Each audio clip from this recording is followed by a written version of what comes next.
responded to that call as it has through its history. And we have been putting that pledge into practice ever since. And I want to say a word about that pledge here in Fort Worth, which understands national defense and its importance to the security of the United States. During the days of the Indian War, this city was a fort. During the days of World War I, even before the United States got into the war, Royal Canadian Air Force pilots were training here. During the days of World War II, the great Liberator bombers, on which my brother flew with his co-pilot from this city, were produced here. The first non-stop flight around the world. The transportation of crews between our missile sites is done in planes produced here in Fort Worth.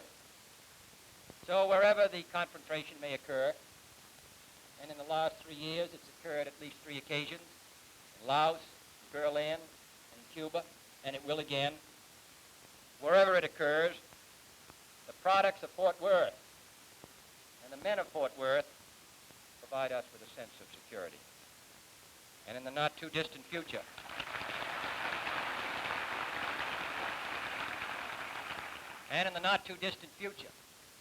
a new Fort Worth product, and I'm glad that there was a table separating Mr. Hicks and myself, a new Fort Worth product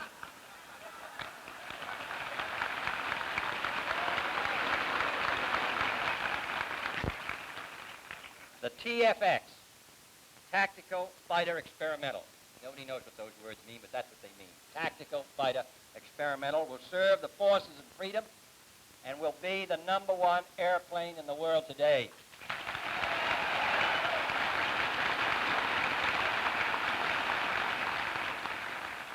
There's been a good deal of discussion of the long and hard-fought competition to win the TFX contract, but very little discussion about what this plane will do. It will be the first operational aircraft ever produced that can literally spread its wings through the air. It will thus give us a single plane capable of carrying out missions of speed as well as distance, able to fly very far in one form or very fast in another. It can take off from rugged, short airstrips, enormously increasing the Air Force's ability to participate in limited wars. The same basic plane will serve the Navy's carriers, saving the taxpayers at least $1 billion in cost if they built separate planes for the Navy and the Air Force. The government of Australia, by purchasing $125 million of TFX planes before they are even off the drawing board, has already testified to the merit of this plane, and at the same time, its confidence in the ability of Fort Worth to meet its schedule.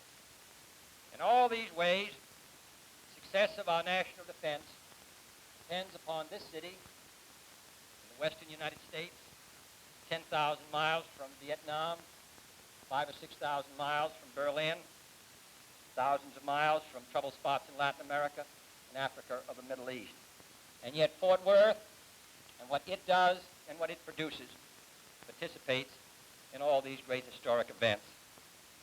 Texas as a whole and Fort Worth bear particular responsibility for this national defense effort. The military procurement in this state totals nearly $1.25 billion, fifth highest among all the states of the Union. There are more military personnel on active duty in this state than any in the nation save one. And it's not Massachusetts. Any in the nation save one, with a